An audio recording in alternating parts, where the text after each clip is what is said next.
میری جو دوسری ریفلیکشن ہے دیٹ از فرام سورہ حدید چیپٹر 57 ورس نمبر 16. اعوذ باللہ من الشیطان الرجیم. الم یعنی للذین آمنوا ان تخشع قلوبهم لذکر اللہ وما نزل من الحق ولا یکونوا کالذین اوتوا الکتاب من قبل فطال علیہم الامد فقست قلوبهم وکثیر منہم فاسقون. Has not the time come for those who believed؟ کیا ایمان لانے والوں کے لیے وہ وقت نہیں آ گیا کہ ان کے دل ذکر اللہ سے پگھلیں اور اس کے نازل کردہ حق کے آگے جھکیں اور وہ ان لوگوں کی طرح نہ ہو جائیں جنہیں پہلے کتاب دی گئی تھی پھر ایک لمبی مدت ان پر گزر گئی تو ان کے دل سخت ہو گئے اور آج ان میں سے اکثر لوگ فاسق بنے ہوئے. یہ جو آیا ہے اس کے حوالے سے تفسیر میں ایک سلف جو ہیں ان کی سٹوری بیان ہوتی ہے جو میں لوگوں کو بتانا چاہوں گا اور چاہوں گا کہ وہ مزید پڑھیں. یہ وہ سلف ہیں ماشاءاللہ کہ ان کے کوٹس آج دنیا بھر میں مشہور ہیں.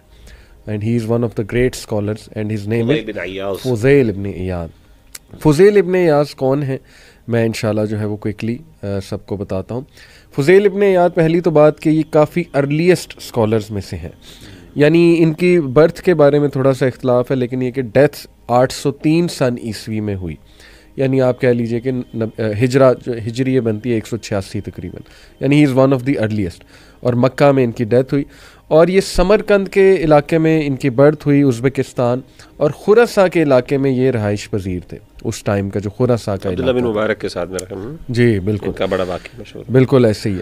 تو prior to his conversion convert ہونے سے پہلے فضیل کا پیشہ تھا ایک بینڈٹ اور ان کے گینگز تھے. ہی یوز ٹو رن گینگز. یہ کس علاقے میں ہائی وے میں جو ہوتے تھے یہ اس دور کے سیریا اور خراساں کے علاقے کے اس میں جو کاروانز آ رہے ہوتے تھے اور جو ٹریولرز آ رہے ہوتے تھے ان کو یہ لوٹا کرتے تھے یہ اور ان کے جو بینڈٹس تھے. اور اس دور میں ایون دو یہ مسلمان ہی تھے بلکہ روایات میں آتا ہے کہ یہ نماز بھی ادا کرتے تھے روزے بھی رکھتے تھے لیکن ساتھ میں یہ چیز بھی کرتے تھے وچ مینس کہ دل شاید سخت ہو گیا تھا یا منافقت تھی. آج بھی آپ دیکھیے نا کئی لوگ نماز بھی پڑھتے ہیں روزے بھی رکھتے ہیں لیکن آن دی ادر ہینڈ وہ 2 نمبریاں بھی چل رہی ہیں فراڈ بھی چل رہا ہے سب کچھ چل رہا ہے اللہ معاف کرے.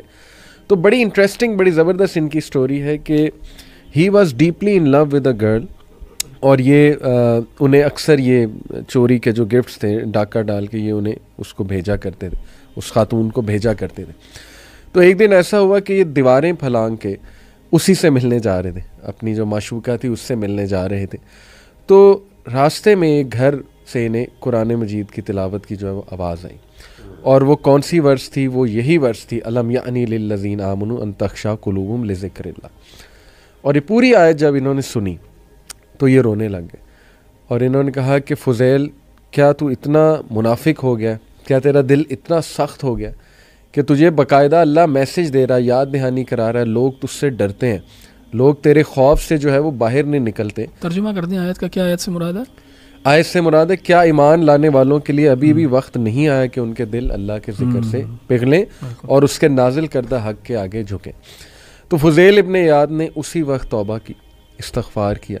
دیکھیے یہاں سے ایک بڑا امپورٹنٹ پوائنٹ ثابت ہوتا ہے کہ اللہ سبحانہ و تعالیٰ آپ کو میسج دیتا ہے کہیں نہ کہیں سے.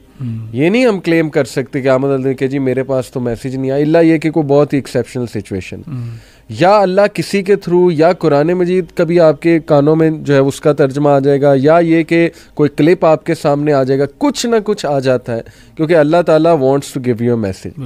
لیکن ان کی خاص بات کہ انہوں نے اس میسج کو سیریس لے کے اس کو انٹرنلائز کیا اور وہاں پہ توبہ کی. یہ اصل میں بات ہے وچ differentiates Fuzail ibn Ayaz from common people کہ ہم دن رات اللہ کی باتیں سن رہے ہوتے ہیں لیکن وہ اثر نہیں ہو رہا تھا وہ انٹرنلائز. بہرحال اللہ کی طرف سے ہی اثر ہے تو اللہ سے اس کی بھی دعا کرنی چاہیے کہ اللہ ہمارے دل کھول دیں. بہرحال واقعہ آگے جاتا ہے. فضیل ابن ایاض نے اسی وقت توبہ کی اور تمام وہ چیزیں جو لوگوں سے لوٹی ہوئی تھیں جو اس وقت ان کے پاس تھیں وہ انہیں واپس کر دیں اور باقیوں کو کہا کہ اگر آپ کلیم کرنا کچھ چاہتے ہیں مجھے بتا دیں. یعنی اس لیول کی چینج ان کے اندر آئی. فضیل ابن ایاض جب چینج ہو کر جا رہے تھے تو راستے میں چند لوگ جو ہے نا وہ آپس میں ڈسکس کر رہے تھے فضیل ابن ایاض کو کہہ رہے تھے کہ دیکھو اس ٹائم نہ نکلنا فضیل اور اس کے بندے وہ بدماش کھڑے ہوتے ہیں وہ لوٹ لیں گے ہمیں. تو انہیں مزید رونا آ گیا اور انہوں نے آ کر بتایا کہ دیکھو میں نے توبہ کر لی, میں ہی فضیل ہوں, اللہ سبحانہ و تعالیٰ نے مجھے ہدایت دی ہے, میں نے توبہ کر لی. اور آج ہم جانتے ہیں کہ فضیل ابن عیاض کون شخص ہیں. ان کے بارے میں آپ کو انہی کے کولیگز جو ہیں امام الذہبی وہ بتاتے ہیں فضیل ابن عیاض کے بارے میں. I have witnessed the most knowledgeable, pious and chaste of people. They are واقعی حضرت یہ بھی سلف تھے, فضیل ابن عیاض اینڈ عبداللہ بن مبارک. اور ان کے کنٹمپرری عبداللہ بن مبارک انہیں کہتے ہیں I believe there is no one left alive on the face of this world who is better than Fuzail ابن عیاض. سبحان اللہ. یعنی ان کی ریپینٹنس آپ چیک کریں, اس کی قبولیت چیک کریں, اور اس کے بعد کس طرح اس آیت پہ انہوں نے عمل کیا کہ نہیں اب میں نے کبھی بھی دوبارہ وہ کام نہیں کرنا ہے. اور پھر اللہ تعالیٰ نے کیا عزتوں سے نوازا انہیں.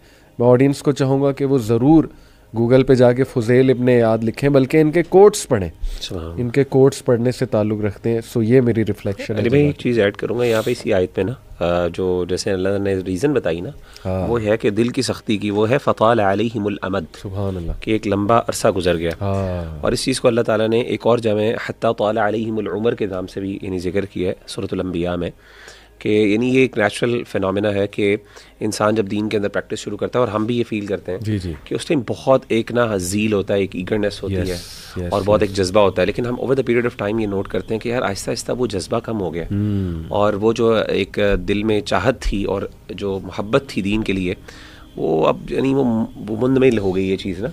تو اسے پتہ چلا کہ over the period of time جب کسی چیز کے اوپر ایک چیز یعنی ایک میسج کو گزرے ہوئے ٹائم ہو جاتا ہے, تو اس وقت انسان پھر جو تھوڑا سا ڈیسنسٹائز سا ہو جاتا ہے, نارملائز ہو جاتی ہیں چیزیں اس کے لیے نا, اس کی وہ گریوٹی جو ہے نا وہ انسان جو ہے وہ لوز کر لیتا ہے. تو میرا خیال ہے کہ اس چیز کو ذکر, جیسے کہا نا کہ قرآن میں ذکر اور اس طرح کی جو چیزیں ہیں عبادات, اور اپنے آپ کو جو ہے نا خاص طور پہ میں نے دیکھا کہ آئسولیشن جو ہے نا, جو وہ انسان کو ہیلپ کرتی ہے ان چیزوں کو اوور کم کرنے کی. جب انسان غور و فکر کرے, پھر انسان اپنے لیے کچھ وقت نکالے, دوبارہ جا کے اپنے پرانے ویز کے اندر جائے اور جا کے بیٹھے, پھر اسی طریقے سے علماء سے جس طرح اس نے پڑھنا شروع کیا تھا, وہ کتابیں جو اس نے آغاز کی تھی دین میں.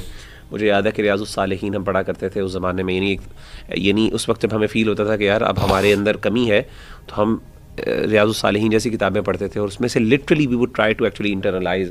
راتوں کو تہجد پڑھنا اور رونا وہ اب فیل نہیں ہوتا. تو آج بھی اگر ہم ان رستوں کو دوبارہ جو ہے اختیار کریں آج, تو اللہ تعالیٰ دوبارہ انسان کے دلوں کو اس کے اندر وہ جذبہ اور وہ چاہت پیدا کر سکتا ہے. الحمدللہ. بے شک.